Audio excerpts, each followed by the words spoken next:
So this service is a call to come gather in the healing waters of our community. And I think we come this year, at least I do, with sad hearts, resilient hearts, joyful hearts, tender hearts. And our hearts have been burdened over these past year and a half. Now, some of us may be coming with a full water bottle by our side and feel great. Some of us might feel a little thirsty, and some of us may feel parched to the bone in a desert with no oasis in sight. And so we come to bless our tender places by calling in the waters.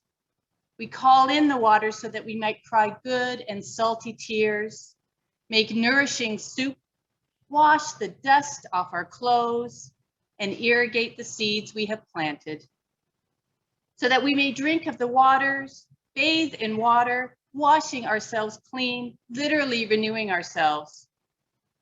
We call in the waters from within, reaching deep and accessing that sacred well that might be blocked or polluted, but is simply waiting to be set free, waiting to be cleansed so it can rush and run and spring forth from the solid ground of your very life. We bless our tender places by calling in the waters, salty tears and nourishing soup, washing ourselves clean, finding that sacred well within. That's why we're here. This is a place of tears and soup. And while the soup will need to be virtual for a little while longer, one day we will share fellowship lunches again. And what is a religious community but a place to help people find their way to their sacred well? So we call in the waters, evoking the healing waters of the chalice to ease our tender, thirsty hearts and hungry, troubled minds and our exhausted, stressed bodies, to find renewal here in community, within ourselves, and within the mystery. We call in the waters to bless our spirits, to replenish us and fill us up with resilience and hope and strength that can be found here together. Brianna Saucy says, to bless our tender places is to ask for and gladly accept help, to remind ourselves we are not islands meant to do it all on our own. Our water ceremony reminds us that we are here to take care of each other, that part of our purpose is to nurture. If you are the one struggling, please reach out. And if you hear someone crying for water, please stop and offer some tenderness. We help one another renew and refresh. Brianna Saucy says, tenderness is meant to be shared. Like water, it requires a solid vessel, good boundaries to keep it stored up safely. But once we are filled with it, we cannot help but overflow.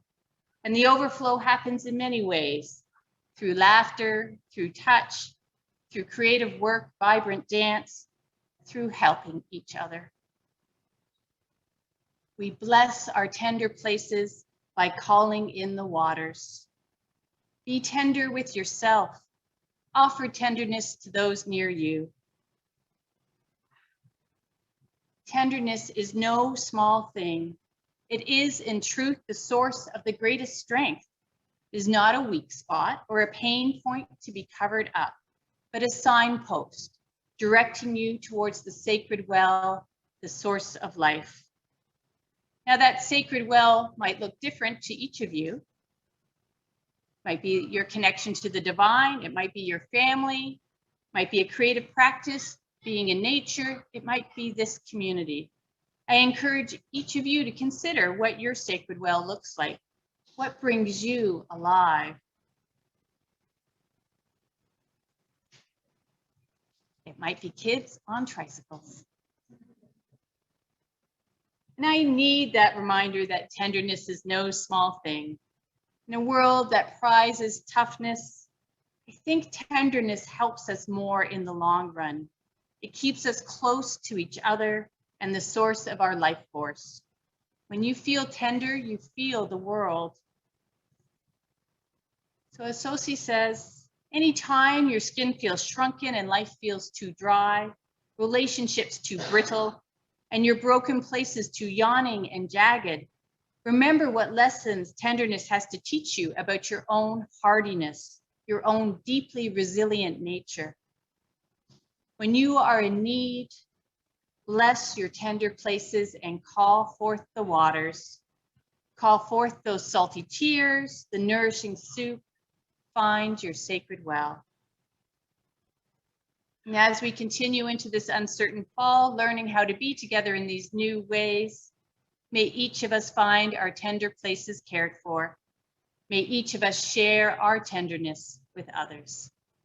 So say we all.